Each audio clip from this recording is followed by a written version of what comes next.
podcast.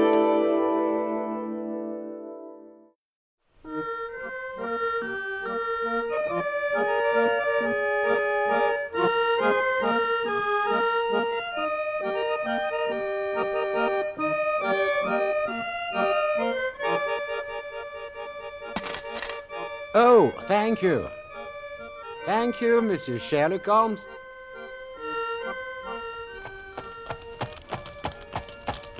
La radiodiffusion-télévision française vous présente une production de Maurice Renaud, Les Enquêtes de Sherlock Holmes, réalisée par Abder Isker, d'après l'œuvre de Sir Arthur Conan Doyle.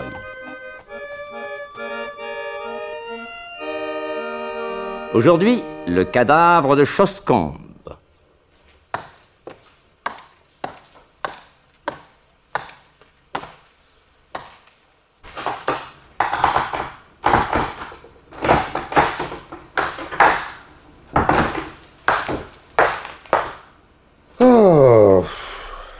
Watson, n'avez-vous pas passé des vacances il y a quelques années dans un petit pays appelé Choscombe? Oui, c'est exact. Mais d'abord, bonjour. Bonjour. Oh, rien que dans la matinée, j'ai visité 9 malades. Je suis claqué. Êtes-vous à même de me donner quelques renseignements sur le châtelain? Quel châtelain? Où avez-vous la tête, Watson? Je viens de vous parler de Choscombe. Ah, oui, excusez-moi, je pensais à mes malades. Ouais, laissez vos malades où ils sont et répondez-moi. Que savez-vous de Sir Robert Norton, le châtelain de Choscombe? Ah, attendez que je me souvienne. Oui, j'ai effectivement passé 3 semaines de vacances dans ce joli pays. Et... Ah oui, attendez. Voilà, d'après ce qu'on en disait, ce Robert Norton était une belle brute. Athlète, joueur et trousseur de filles. Il aurait fait un excellent condottiere sous la Renaissance. En fait, ce n'est pas lui, le châtelain. Il a écorné sérieusement sa fortune et il est venu habiter chez sa sœur, Lady Béatrice, veuve de Sir Folder, qui lui avait laissé de jolies rentes. Si je comprends bien, oui, Sir Robert vit au crochet de sa sœur. Oui, il est célibataire et tout l'argent qu'il peut lui soutirer va à l'écurie de course qu'il a montée. Une écurie qui a acquis une certaine célébrité, si je ne me trompe. Où se trouve-t-elle? Dans le domaine du château. L'entraîneur s'appelle John Mason. Ah, vous êtes mieux renseigné que moi. Pas difficile. Voici la lettre qu'il vient de m'envoyer. Qui? L'entraîneur. Il m'annonce sa visite pour 12h30. Écoutez. Si c'est lui, voilà un homme exact. Je vais ouvrir. Non, ne vous dérangez pas. J'y vais.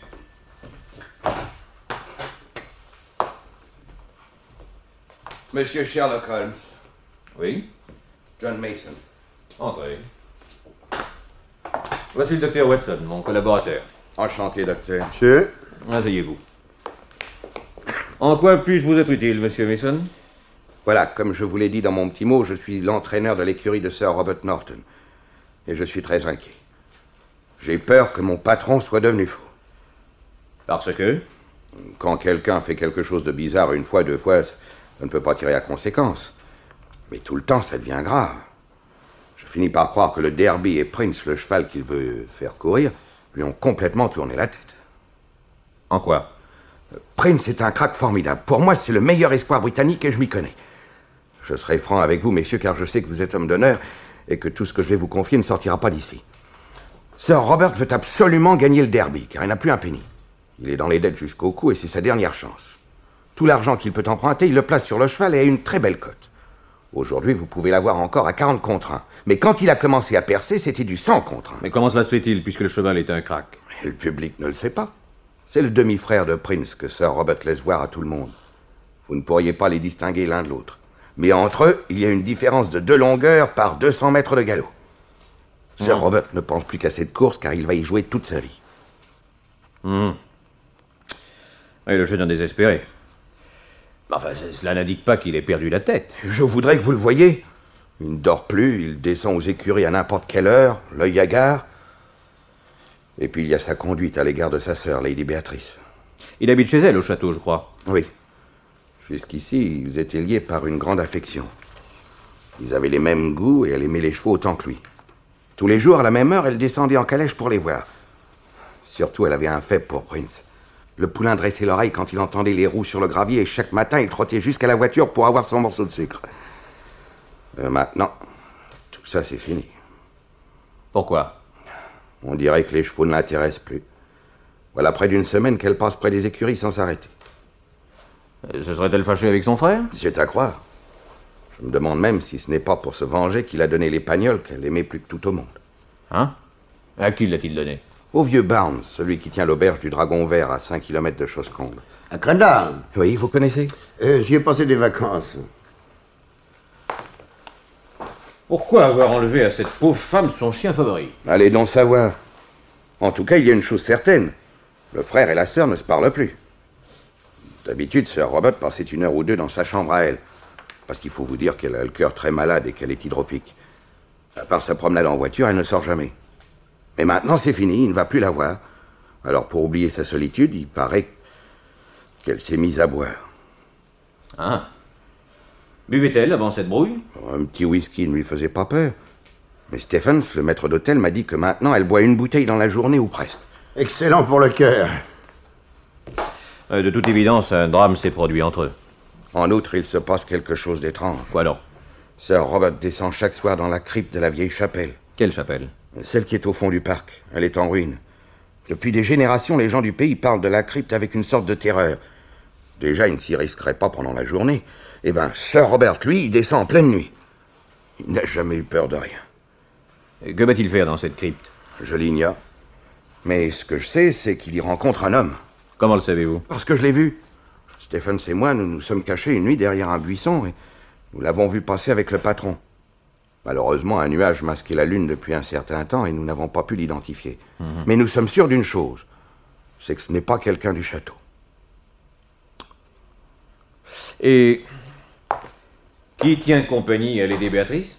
La femme de chambre, Jessie, elle est depuis 5 ans à son service. Elle lui est dévouée? Moins qu'à Sir Robert. Hein? Que voulez-vous dire? Ils l'ont écouté tous les cancans. Sir Robert aurait-il une fâcheuse réputation de galanterie? Oui, Jessie ne cherche certainement pas à le décourager. Serait-ce là l'explication de la brouille entre le frère et la sœur? Il y a longtemps que le scandale est public. Peut-être l'ignorait-elle. Allez, supposons qu'elle l'ait subitement découvert. Elle veut renvoyer la femme de chambre. Son frère s'y oppose et infirme, elle ne dispose d'aucun moyen pour se faire obéir. La fille reste à son service, alors la pauvre femme se replie sur elle-même et se met à boire. Elle refuse de parler à son frère, qui, pour se venger, lui retire son épagneul favori. Tout cela me semble assez cohérent. Oui. Non, cela n'explique pas les visites nocturnes à la crypte. Ni pourquoi Sir Robert a déterré un cadavre. Un cadavre? Qu'est-ce que vous me racontez là? Nous nous en sommes aperçus qu'hier, après le moment où je vous ai écrit. Hier, Sir Robert est parti pour Londres. Aussi, Stephens et moi avons-nous fait appel à tout notre courage et sommes-nous descendus dans la crypte. Dans un coin, Monsieur Holmes, nous avons découvert des débris de corps humains. Vous avez alerté la police, je pense. Je ne crois pas que ça les aurait intéressés. Il s'agissait de la tête et de quelques ossements d'une personne morte, certainement il y a plusieurs centaines d'années. Ils étaient cachés dans un coin et recouverts d'une planche. Qu'en avez-vous fait? Nous n'y avons pas touché. Ouais. Sir Robert est-il rentré de Londres? Il devrait revenir ce soir. Quand s'est-il débarrassé du chien de sa sœur? Cela fait juste 1 semaine aujourd'hui. Le maître d'hôtel m'a dit que l'Épagnol s'était mis à aboyer et à hurler si fort que Sir Robert est entré dans une colère terrible. Et qu'il l'a donné à un des jockeys pour qu'il aille le porter immédiatement au vieux Barnes, du Dragon Vert, disant qu'il ne voulait plus jamais le revoir. Tout ceci est fort intéressant, Monsieur Mason. Mais je ne vois pas bien ce que vous attendez de moi dans cette affaire. Que pensez-vous, Monsieur Holmes, de ce fragment d'os carbonisé? Où l'avez-vous trouvé? Dans la cave du château. C'est là que se trouve la chaudière du calorifère, exactement sous la chambre de Lady Béatrice. Depuis quelque temps, on avait éteint le feu, mais Sir Robert a prétendu qu'il avait froid et on a rallumé. Harvey, l'homme de peine, a apporté à Stephens cet os qu'il avait trouvé en vidant les cendres. Qu'en pensez-vous, Watson? C'est le condyle supérieur d'un fémur d'homme ou de femme. À quel moment de la journée ce Harvey s'occupe-t-il de la chaudière? Il la remplit tous les soirs vers 7 heures. Par conséquent, n'importe qui peut s'approcher du feu pendant la nuit sans crainte d'être dérangé. Oui.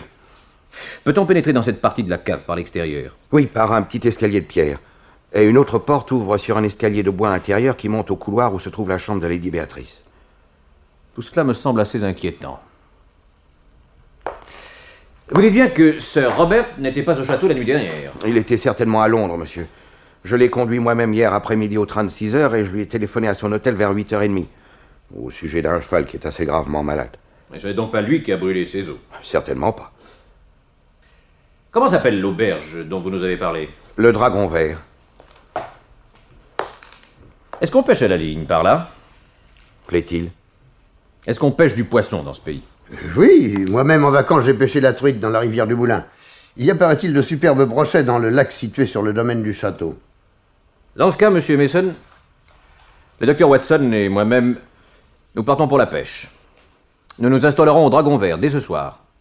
Et surtout, vous ne nous connaissez pas. Si vous avez quelque chose à nous dire, faites-nous porter un mot. D'accord. Voilà pourquoi, par un beau soir de mai, Sherlock Holmes et moi nous nous trouvions dans un compartiment de première classe, muni d'un billet pour Choscombe. Notre filet à bagages était rempli de tout un attirail de pêcheurs. Et parvenus à destination, une voiture nous mena à 5 kilomètres de là, à l'auberge du Dragon Vert. Soyez les bienvenus, messieurs. Oh! Mais il me semble que je vous connais, vous, monsieur. Je suis le docteur Watson. Il y a quelques années, j'ai passé des vacances dans les parages et je venais souvent chez vous prendre le thé. Oh, docteur, ravi de vous revoir, si je me souviens de vous. Mais donnez vos valises, messieurs, la petite va les monter. Margaret, s'il vous plaît, les bagages. Le docteur Watson m'a dit que la pêche était bonne par ici. Oh, bon, ce n'est plus que c'était. Enfin, il n'y a pas encore trop lieu de se plaindre. Ah, il paraît qu'il y a de beaux brochets dans le lac du château.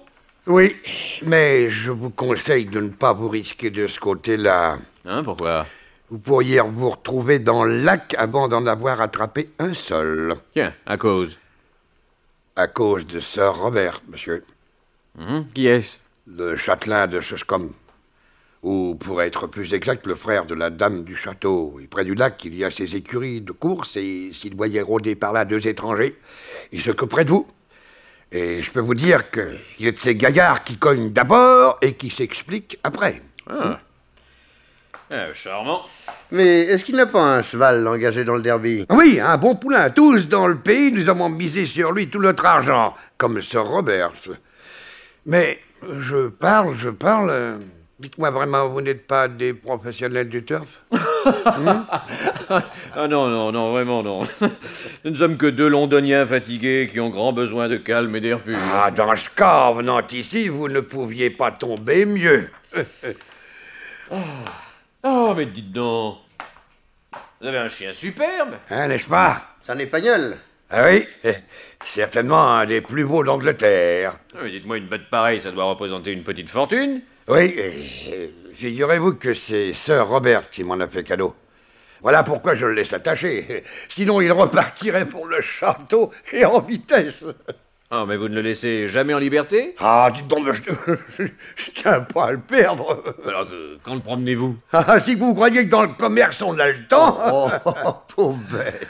Ah, vous, docteur, si pendant votre séjour ici, vous voulez le promener en laisse, ce sera avec plaisir. En vous, j'ai confiance, messieurs. Merci beaucoup.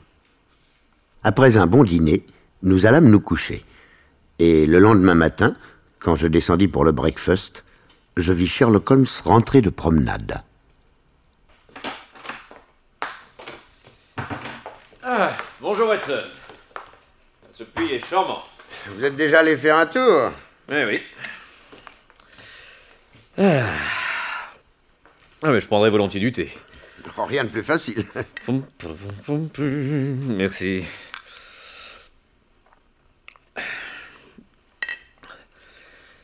Je suis allé du côté du château, Watson. J'ai bavardé avec des gens. J'ai appris que Lady Béatrice fait sa promenade quotidienne en voiture vers midi. J'aimerais que nous nous trouvions sur son chemin.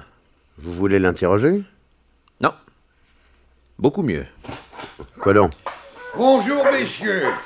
J'espère que vous avez passé une bonne nuit. Très bonne. Excellente, merci, monsieur. Vous partez pour la pêche? Non, pas ce matin. Non, je serais heureux de marcher et de faire plus ample connaissance avec votre pays, qui me semble fort agréable. Ah, vous avez raison, messieurs. Il y a des promenades superbes à faire. Oh, mais ce pauvre chien. Il me fend le cœur. Tenez, confiez-le-nous, monsieur Barnes. Nous courons avec lui, ce sera un excellent exercice pour nous trois. Mais prenez-le, messieurs, prenez-le. Moi-même, je vous l'ai proposé hier soir. Mais surtout, ne le lâchez pas. Non, non, soyez tranquille. Comment s'appelle-t-il? Blackie. Blackie. Allez, Watson, venez. Blackie. Nous emmenons Blackie pour une longue promenade et nous nous trouvons vers midi à un endroit qu'avait repéré Sherlock Holmes dès les premières heures de la matinée.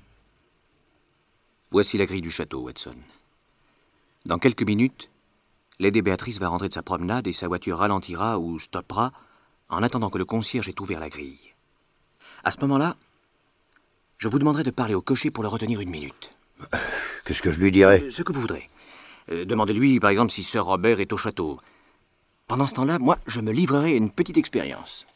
Laquelle? Vous verrez. Tenez. Regardez là-bas. Oui. Voyez cette grosse calèche jaune sans capote? Oui, elle vient par ici.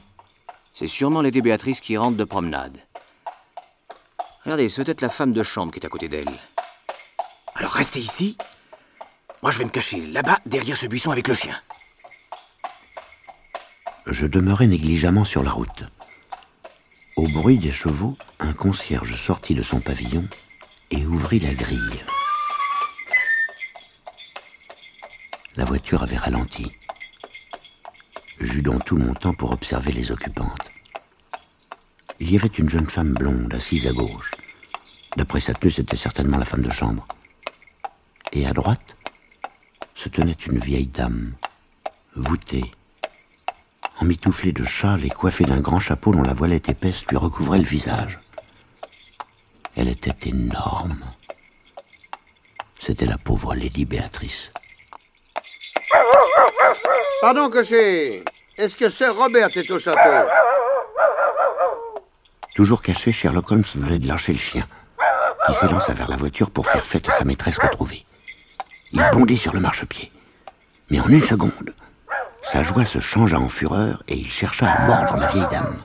Oh, mais veux-tu t'en aller, sale chien? Mais... En route, John, en route! Ici! Blackie! Ici! Ici! Là, voilà, je le tiens. Blackie! Viens là! Là, du calme, mon petit Blackie. Pourquoi l'avez-vous détaché? Nous risquions de ne pas le récupérer. J'étais à peu près sûr de ce qui allait arriver. Vous n'aviez pas peur qu'il suive sa maîtresse? Non. Pourquoi? Parce que la grosse dame que vous venez de voir n'est pas sa maîtresse. Comment? Quand je l'ai lâché, il a bondi joyeusement, croyant que c'était Lady Béatrice. Mais s'il est devenu soudain furieux, c'est parce qu'il a découvert que c'était quelqu'un d'autre. Les chiens ne se trompent jamais, Watson. Alors, qui est-ce? Je ne sais pas. L'important est ceci. Lady Béatrice n'était pas dans la voiture, mais il y avait à sa place une autre personne qui portait ses vêtements pour faire croire que c'était elle. Pourquoi? Pourquoi? Voilà, résumons la situation. Sir Robert ne rend plus de visite à sa sœur infirme et il lui enlève son chien favori. Lady Béatrice garde la chambre, se met à boire et se contente d'une promenade quotidienne en voiture. Oui. Elle ne s'arrête plus aux écuries pour caresser son cheval favori. Jusqu'ici, nous sommes bien d'accord. Oui. Alors, quant à Sir Robert, il est aux abois poursuivi par des créanciers et sachant fort bien qu'à tout moment l'écurie de course peut être saisie. Or, il tire ses revenus de sa sœur et la femme de chambre lui est acquise corps et âme. Supposons maintenant...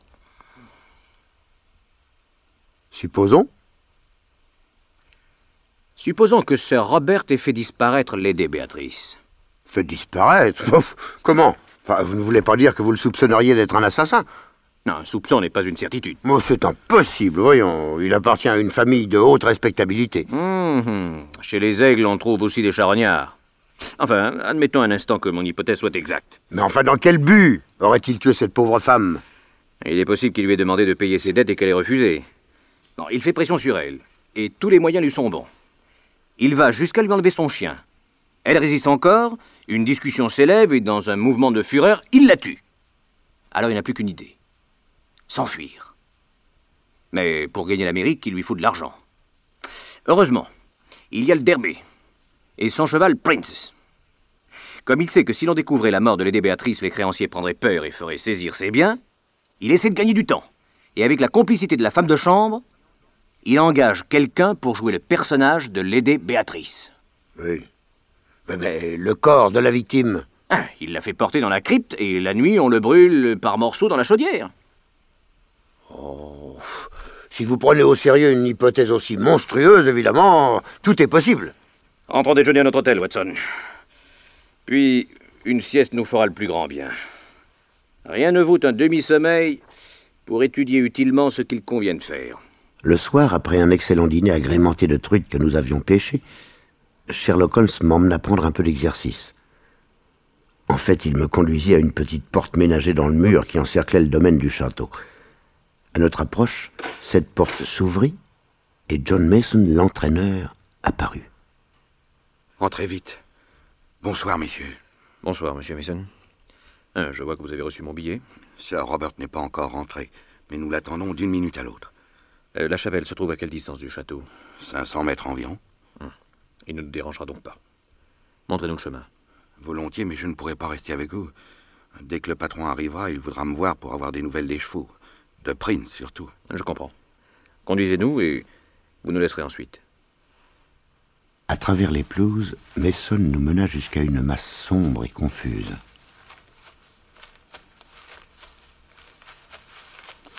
C'était l'ancienne chapelle. Nous pénétrâmes par un trou béant qui avait été autrefois le porche.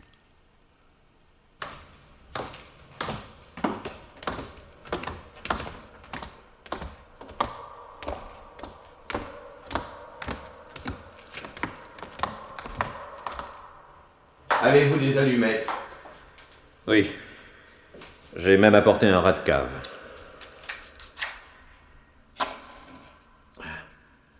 Oh, Holmes, tous ces cercueils. Ouais. Ils sont en plomb et en pierre. Regardez. On les a superposés jusqu'en haut de la voûte. Et tous sont les cuissons ornés du griffon et de la couronne. L'orgueil, même devant la mort. Mais vous nous aviez parlé d'ossements, monsieur Mason. Oui, avant de partir, montrez-les-nous. Venez, ils sont ici, dans ce coin. Oh, ils n'y sont plus. C'était à prévoir. On les retrouvera en cendres dans la chaudière. Voyez-vous une explication à tout cela, monsieur Holmes? J'espère vous la donner demain matin. En attendant, sauvez-vous. Merci, à demain. C'est cela. À demain.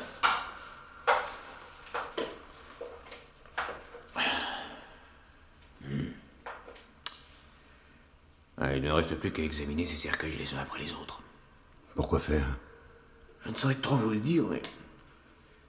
je me sens comme attiré par ces sépultures. Oh, vous entendez? Oui. Ah, ce n'est rien. C'est un hibou. Regardez, Watson. Voilà un cercueil très ancien. Saxon, sans doute. Et cette rangée, c'est toute la lignée normande depuis Odo. Jusqu'à celui-ci, du XVIIIe siècle. Et ouais, regardez les ferrures. Oui, en effet. Oh, Watson, venez. Regardez. Regardez, ce cercueil a été ouvert tout récemment. Vous croyez? Examinez la jointure. La jointure du couvercle. Si j'avais un instrument quelconque pour faire levier... Attendez, dans ce coin. Approchez la lumière. Ce sont des outils. Tenez. Voilà un ciseau à froid qui devrait convenir. Merci. Mais il n'y a qu'à le glisser dans la rainure. Attendez. Et voilà. peser. Voilà. Oui, aidez-moi. Voilà.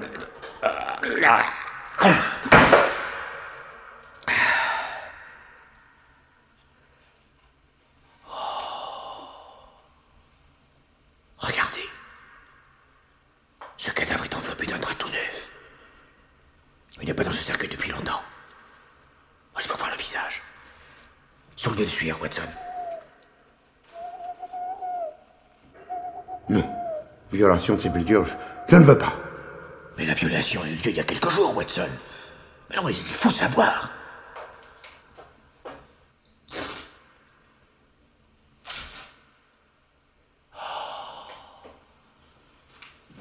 C'est une femme.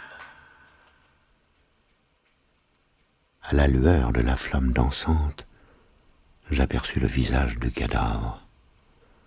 Un visage de sorcière endormie. Écoutez.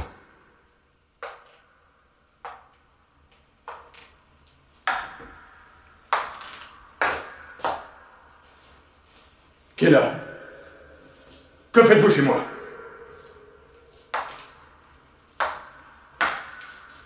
Entendez-vous? Qui êtes-vous? Que faites-vous ici? Moi aussi, j'ai une question à vous poser. Qui est cette femme? Et que fait-elle dans ce cercueil? Mais comment l'avez-vous découverte? Je m'appelle Sherlock Holmes. C'est un nom que vous connaissez peut-être. Sherlock Holmes? Oui. Et je vous obligerai, Sir Robert, à me dire toute la vérité. Les apparences sont contre moi, mais je vous jure que je suis innocent. Je ne pouvais pas agir autrement. J'aimerais vous croire, mais c'est la police qu'il faudra convaincre. Non, venez, messieurs. Sortons d'ici et allons au château. Là, je vous dirai tout. Soit.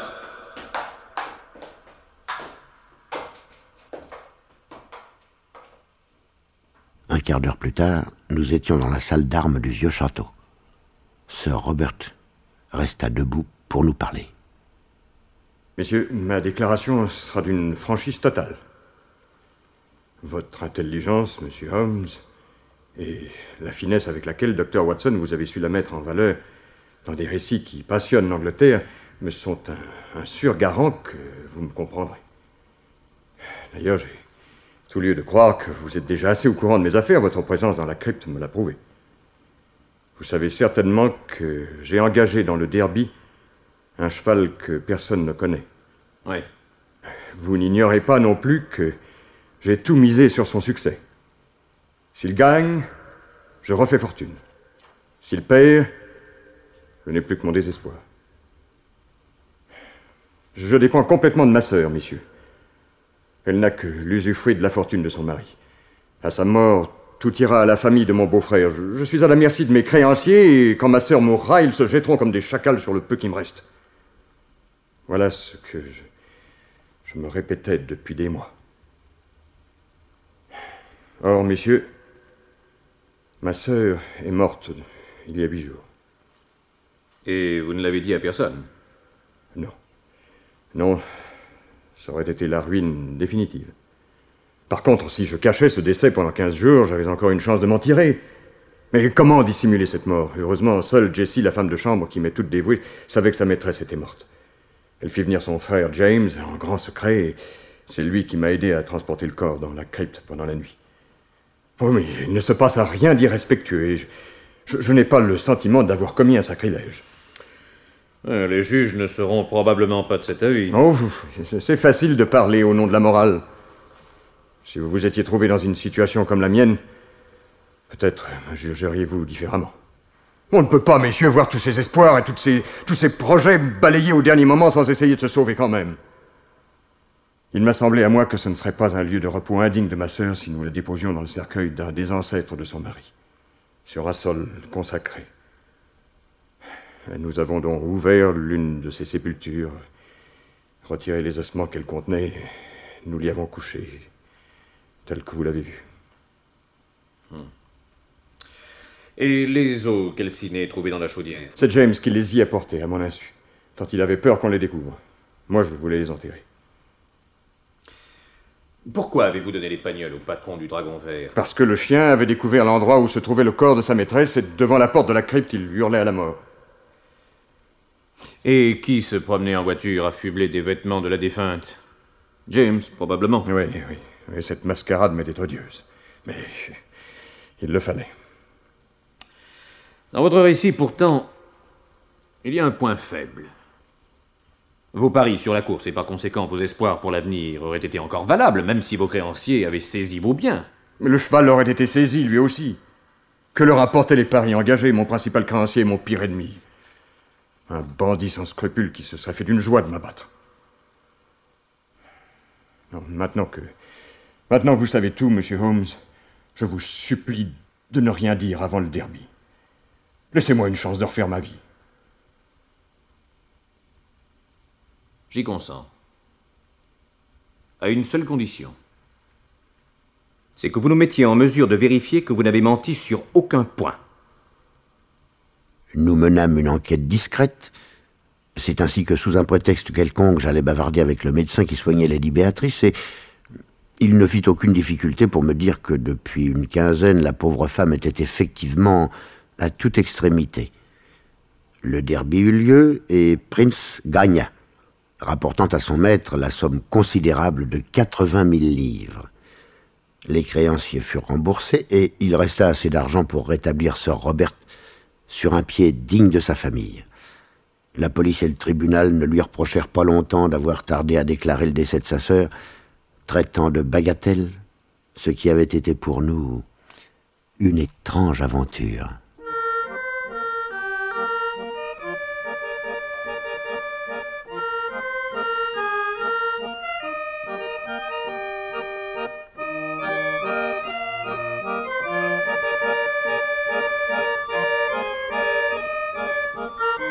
Dans la série Les enquêtes de Sherlock Holmes, vous venez d'entendre Le cadavre de Shoskamp, d'après la nouvelle de Sir Arthur Conan Doyle. C'est une production de Maurice Renaud, prise de son Jean Labbé, bruitage Henri Saint-Georges, assistant Jacques Béraud, réalisation Abder Iskay. Avec dans le rôle de Sherlock Holmes, Georges Descrières, sociétaire de la Comédie Française, Dr Watson, Pierre Détail, et l'entraîneur Mason, Jacques Hilling, l'aubergiste Barnes, Charles Lavial, Jessie, Tania Sourseva et Sir Robert, Roger Tréville.